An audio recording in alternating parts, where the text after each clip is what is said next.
Desde que me adentré en el fascinante mundo de las pilas de hidrógeno, mi intención inicial fue fabricar una con materiales a mi alcance. Lamentablemente, con el tiempo, me di cuenta de que no era tan sencillo como aparentaba, a pesar de los alentadores resultados de los prototipos iniciales. Fue por esa razón que algunos años después opté por adquirir una pila de hidrógeno ya ensamblada, y ahora me encuentro aquí, preparado para incorporarla en un vehículo que puedo controlar de manera remota.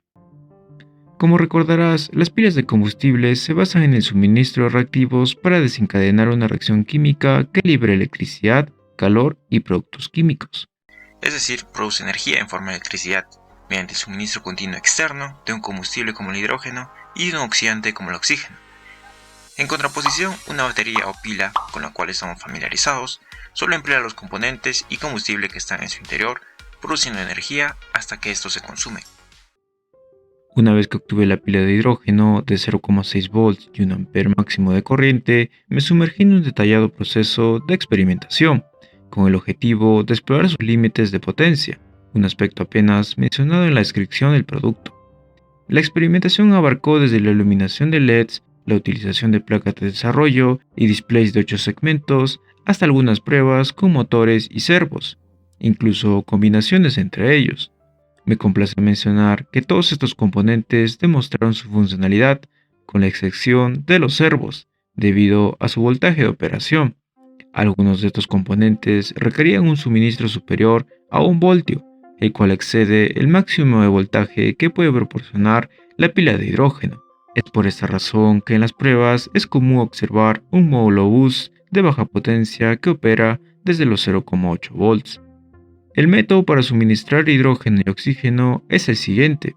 Se emplea un electrolizador que descompone las moléculas de agua en hidrógeno y oxígeno mediante una corriente eléctrica. Este proceso requiere un electrodo positivo y un electrodo negativo, así como recipientes para almacenar los gases. En el electrodo negativo se produce hidrógeno, mientras que en el positivo se genera oxígeno. Estos gases se conducen hacia la pila mediante tubos de goma. Aunque el gas puede, pero no debe ser introducido en cualquier extremo de la pila, esta seguirá funcionando. En una configuración específica, el suministro de corriente desde la pila opera adecuadamente, lo cual quiere decir que en el electrodo donde se inserta el hidrógeno se obtiene el polo negativo, siendo este el ánodo, mientras que donde se resecciona el oxígeno es la parte positiva, y por lo tanto el cátodo. La premisa de este proyecto reside en la ambiciosa meta de propulsar un vehículo mediante la combinación de hidrógeno y energía solar. Además, se aspira a que dicho vehículo sea controlado a través de Wi-Fi. A primera vista podría parecer un proyecto simple, pero permíteme decirte que no lo es. Se presentan desafíos y dificultades que serán abordados y resueltos a lo largo del video. Para comenzar, necesitamos un vehículo, lo cual no es complicado. Estamos en buen camino con dos motores reductores N20 que impulsarán el vehículo. Para controlarlos utilizaremos un driver DRV8833 y a su vez para controlar este último emplearemos una SP32K. Estos son los componentes esenciales sin tener en cuenta las celdas solares, la pila de hidrógeno junto con su tubería y por supuesto los cables, conectores y estaño necesarios en cualquier proyecto de robótica. Puedes preguntarte, ¿por qué no usar solo la pila de hidrógeno para alimentar todo el proyecto? Bueno, la respuesta radica en que prácticamente no es posible. Estamos limitados por la potencia que proporciona la pila. Por lo tanto, entre las partes de control y potencia, se plantea primero alimentar la parte lógica con hidrógeno y la parte de potencia con los paneles solares, basándonos en las pruebas previas realizadas con la pila de hidrógeno. Comenzamos cortando una placa de madera o material similar, que servirá como base para alojar los componentes electrónicos y mecánicos. En primera instancia, fijo los motores a la base utilizando un poco de cianocrilato, dado que no dispongo de brackets en este momento. Luego posiciono dos varillas para sostener el panel fotovoltaico. La construcción de este último consiste en conectar una celda con otra, específicamente la parte positiva con la negativa, y así sucesivamente con las 8 celdas, siguiendo una disposición similar a la colocación de baterías en serie. Es importante tener en cuenta que la parte negativa suele ser de color azul, mientras que la parte positiva se identifica comúnmente en un color plomo. Con este arreglo logramos obtener una salida de 4 volts, es decir, 0,5 volts por cada celda. Acto seguido, tomo el protoboard, donde inserto la SP32CAM y el driver del motor dual DRV8833.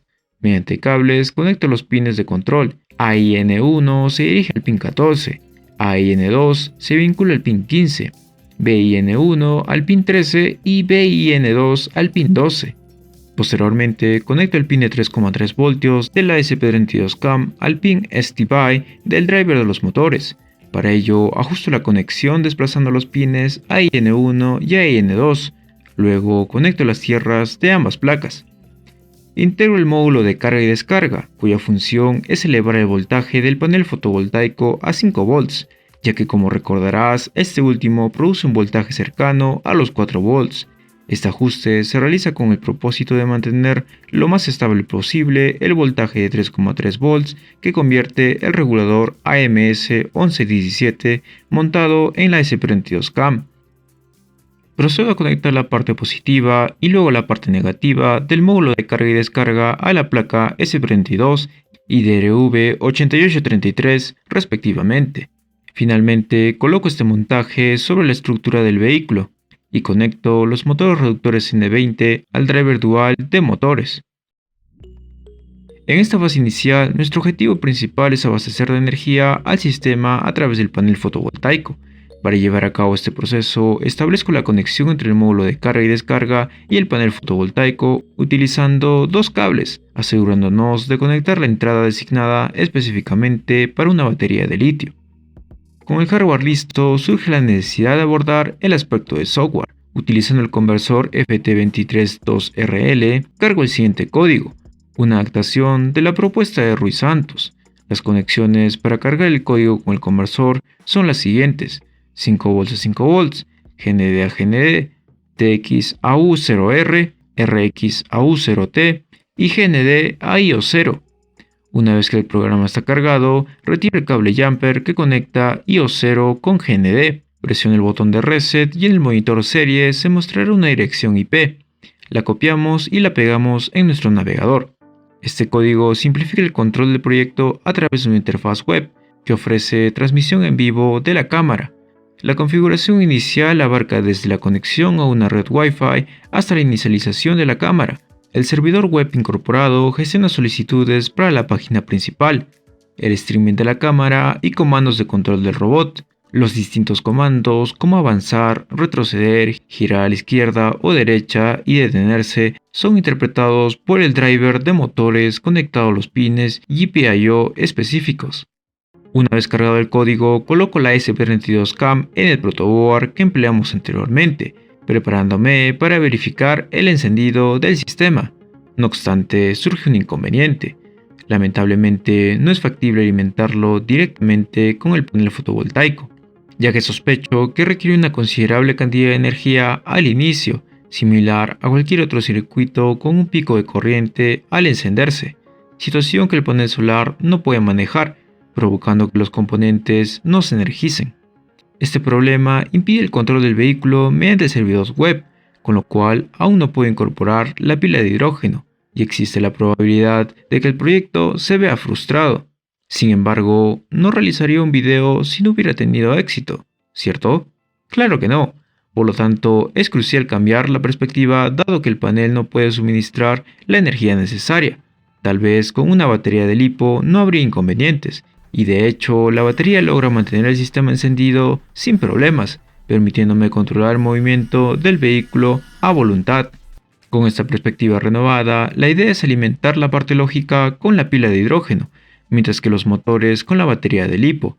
Sin embargo, al poco tiempo de introducir el hidrógeno, nos enfrentamos a un problema similar al que tuvimos con el panel fotovoltaico. Alimentar la parte lógica con el hidrógeno resulta complicado debido a problemas de estabilidad en el funcionamiento de la SP32CAM. Por lo tanto, la única opción disponible, aunque es alentadora, es alimentar la parte de potencia, la cual se espera que tenga un consumo superior en un vehículo eléctrico guión de hidrógeno como este. A pesar de parecer una idea descabellada, las pruebas iniciales que te comenté al inicio del video me indicaban de que la pila, en efecto, puede mover dos motores simultáneamente, aunque con ciertos momentos de dificultad. Según el datasheet, el voltaje mínimo del driver es de 2,7 volts. Solo hay que elevar el voltaje con la ayuda de un módulo boost. Con este añadido, logro que los motores respondan efectivamente, moviendo las ruedas del vehículo. Sin embargo, el módulo boost, a pesar de partir de un voltaje mínimo de 0,8 volts, tiene dificultades para mantener activos los motores. Por lo tanto, añado capacitores y un módulo adicional con la esperanza de prolongar la disponibilidad de energía suministrada a los motores. Esta vez logramos un movimiento continuo sin problemas durante un periodo más extenso. Durante esas pruebas, seguramente notaste que opté por utilizar un pequeño depósito para suministrar hidrógeno sin recurrir a la electrólisis. Este depósito contiene soda cáustica con aluminio, lo cual genera aluminato sódico y nuestro preciado gas, el hidrógeno. El vehículo es impulsado exclusivamente por hidrógeno, y la parte lógica alimentada por la batería de litio. Si desconecto la pila de hidrógeno, notarás que el vehículo no responde a los comandos, pero al volver a conectarla, recupera rápidamente su acción.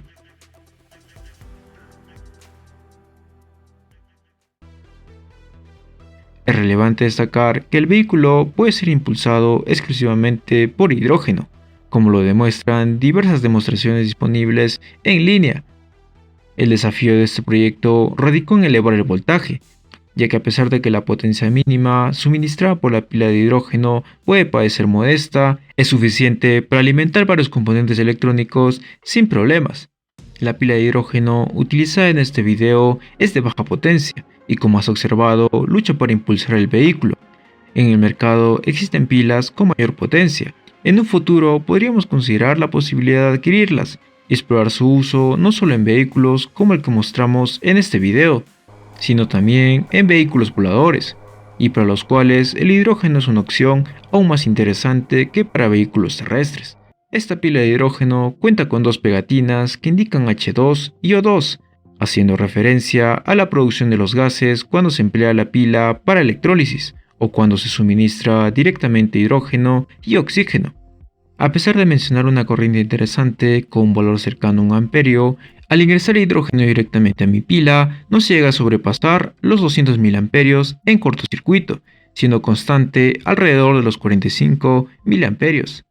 Cabe mencionar que el agua que se forma luego de un tiempo en el compartimiento donde se ingresa el oxígeno puede llegar a impedir el correcto funcionamiento de la pila, aproximadamente entre 2 y 5 minutos luego de iniciada la reacción. En algunas partes del video habrás notado que la conexión de la pila se hace de forma incorrecta. Esto se debe a que en las últimas pruebas obtengo por alguna razón mejores resultados en cuanto a la estabilidad de potencia cuando invierto el suministro de gases. Aunque esta configuración puede parecer viable, no es lo adecuado. Cuando conecto la pila correctamente, esta actúa como un condensador que se carga y descarga rápidamente, pero no llega a cero. Se estabiliza en un valor el cual puede ser aprovechable, pero es inferior al que obtendría si la conecto en el sentido inverso. En cambio, en esta última configuración se mantiene constante una corriente y voltaje hacia las cargas conectadas en su salida, lo cual no quiere decir que sea adecuado introducir gases en cualquier lugar, ya que la pila está diseñada de tal forma para aceptarlos según una configuración específica que involucra la membrana MEA, pero por alguna razón que no ahondaré, me da mejores resultados conectándola erróneamente. En el desarrollo de este proyecto se destaca la ingeniosa combinación de fuentes de energía, como el panel fotovoltaico, la pila de hidrógeno o la batería de litio, y la estratégica utilización de un depósito con soda cáustica y aluminio para generar hidrógeno sin recurrir a la electrólisis. A pesar de los desafíos como el peso del vehículo y las limitaciones en el suministro de energía, se demuestra la factibilidad del proyecto a pesar de los obstáculos en el camino, la adaptabilidad y la búsqueda de soluciones prácticas en el ámbito de la movilidad y la generación de energía. Con esto llegamos al final del video, solo queda despedirme. Sigan adelante y nos vemos en el próximo video.